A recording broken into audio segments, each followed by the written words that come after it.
Welcome to another deep dive with us. This time, we're going hyperlocal, really going to dig into the nitty-gritty of New York City politics.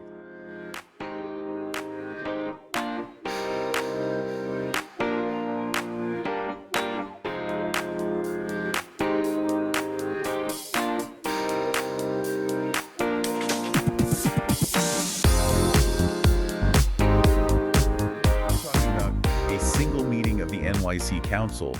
But trust me, this isn't your average boring government meeting. You'd be surprised how much drama can unfold when the fate of legislation, real-life issues that affect people every day, hangs in the balance. And that's what we're here to uncover. You're right. Not just what happened on this particular day, but what these events tell us about how power actually works in the city. Yeah, absolutely. We're talking about power dynamics, political maneuvering, the subtle tactics, all the stuff that shapes the lives of everyday New Yorkers. And the crazy thing is, our sources for this deep dive are two documents that most people would find about as interesting as watching paint dry. We've got the official meeting agenda from January 30th, 2024, and then the detailed minutes from that same meeting. And those minutes, they're where the real story unfolds. They give us a glimpse into the alliances, the undercurrents of tension, the strategies at play. It's like reading a political thriller, only this one's all real. Okay, so before we get into the weeds of this specific meeting, let's do a quick level set for our listeners who maybe aren't glued to the news out of City Hall every day. What exactly is the NYC Council, and what do they actually do? So think of the city council as, well, the legislative branch of city government. They're the ones who write and pass laws, approve the budget. They essentially hold the mayor's feet to the fire when it comes to making sure things actually get done. And to be clear, we're talking about the mayor of New York City here, not some other mayor. That's right, the big cheese, the head honcho of the 5 boroughs. And here's where it gets interesting. The mayor wasn't physically at this particular meeting, but their presence was definitely felt. It's like a political thriller where the most powerful person in the room isn't even there. You got to give us something more. Come on. What were these earth-shattering proposals that had everyone so fired up? 2 proposals in particular took center stage on January 30th. They go by the very exciting names of INT, no, 549-2022, and INT, no, 586-2022A. Riveting stuff. But I'm guessing these proposals weren't just about, like, renaming a park or something, right? No, not at all. These dealt with some hot-button issues, solitary confinement in city jails and police transparency. We're talking about stuff that gets people really fired up. Yeah, I can imagine. Those aren't exactly light dinner conversation topics. So walk us through it. What was the goal of each proposal? Okay, so INTET, 549-2022A, the solitary confinement one. The goal there was to essentially ban the practice in city jails, or at least severely limit its use, and establish stricter rules for other types of restrictive housing. The idea was to make the system more humane, reduce the potential for psychological harm. Makes sense. And what about the police transparency bill? I'm guessing that one probably ruffled some feathers as well. Oh, you better believe it. This one would have required the NYPD to provide much more detailed data on police stops, the whens, wheres, and whys of their interactions with civilians. Trying to shed some light on potential biases in policing. Gotcha. Okay, so we've got these 2 proposals, both addressing complex, potentially controversial issues. And this is where the mayor's invisible hand comes into play, right? Exactly. Remember how I said the mayor wasn't physically at the meeting, but their presence was still felt? Well, before the meeting even started, the mayor decided to use their executive power and veto both of these proposals. Hold on. So the mayor essentially said, nope, not happening, before the council even had a chance to really hash things out. You got it. That's the power of the veto, my friend. It's the mayor's way of saying, I disagree, and I'm stopping this from becoming law. But it sounds like the council wasn't about to just take this lying down. Not a chance. They decided to hold what are called override votes on both vetoed proposals. Which is essentially a way of saying, we hear you, Mr. Madam Mayor, but we're not backing down. Exactly. And that right there, that's where things start to get really interesting. We're back, and things are about to get real in this city council showdown. Just a reminder, we've got a mayor who's vetoed 2 major pieces of legislation, one dealing with solitary confinement in jails, and the other aiming for more transparency from the NYPD. But the council's not backing down. They're going for the veto override.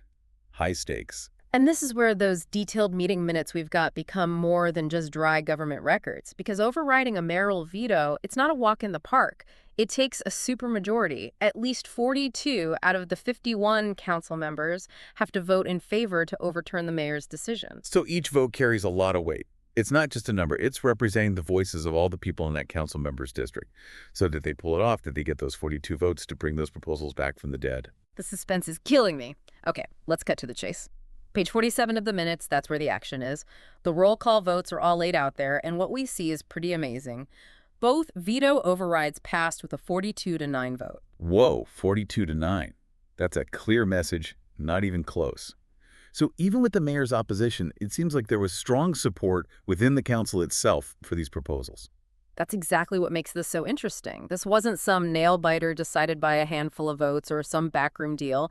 This was a significant chunk of the council taking a stand, publicly disagreeing with the mayor. Makes you wonder, did the mayor see this coming? Was this a miscalculation or is there something else going on here? Because even though the council voted to override, it doesn't automatically mean those proposals become law, right? You're catching on. You see, there's another twist in this story. This is where it gets really interesting.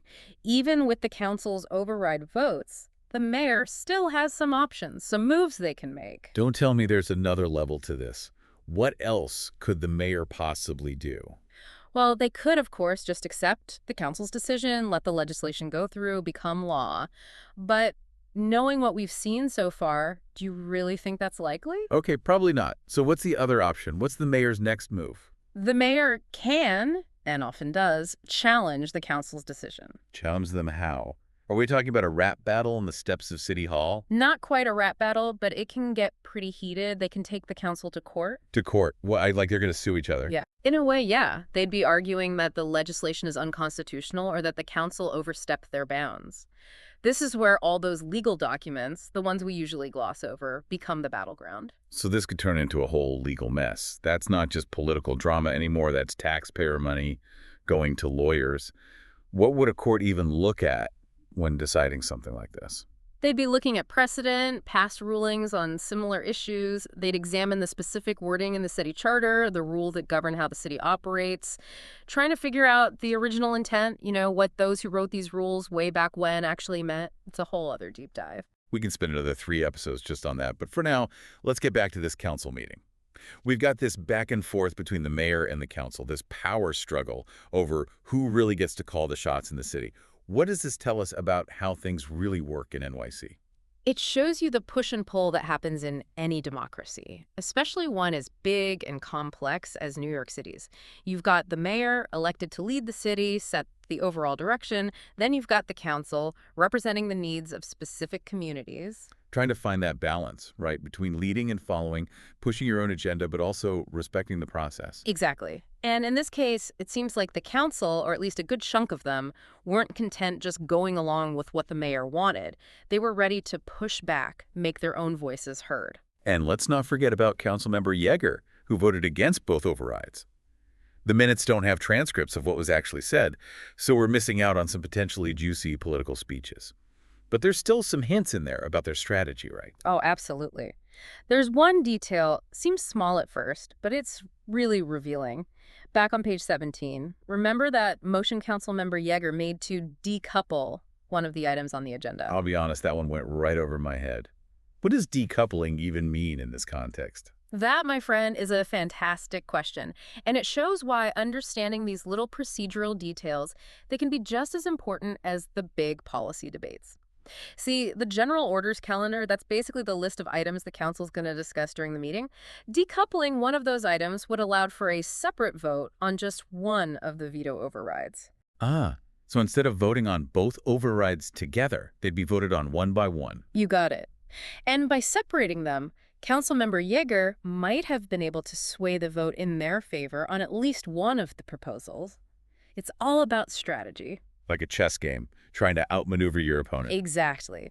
Now, even though that motion ultimately failed, it gives you a glimpse into the kind of thinking, the maneuvering that's going on behind the scenes. It makes you realize that these minutes, they're not just boring records. They're like a sneak peek into a whole world of political drama. Well said. And just like any good story, this is really just the beginning. What happens next, how this all plays out in the courts and in the public eye, Well, that's a story for another deep dive. And we are back for one last look at this NYC Council showdown. One last look, but the story's far from over. Definitely not. Because what happens in that council chamber, those votes, those vetoes. You have real consequences. Exactly. We're not just talking about abstract political games. It's about solitary confinement, police transparency, issues that affect real people every single day. Which is why this deep dive matters. It's a glimpse into how power works in the city, the push and pull between those in charge and the people they represent. It really makes you think. Local government, it's not just about fixing potholes or whatever. Not at all. It's about fundamental rights, about justice, about how we treat the most vulnerable people in our communities. And what we saw in this meeting, the council standing up to the mayor, it shows how important it is for people to be involved, to make their voices heard. So what can our listeners do? What can anyone do if they want to make a difference? Well, first, you got to know what's going on. Get familiar with your local representatives, the people elected in your district. Pay attention to what's being debated, the issues affecting your community. So read those local news sites, go to a community board meeting. Exactly. And don't be afraid to speak up. Contact your council member. Go to those town halls. Talk to your neighbors. All those small actions, they add up. Because democracy, it's not a spectator sport, right?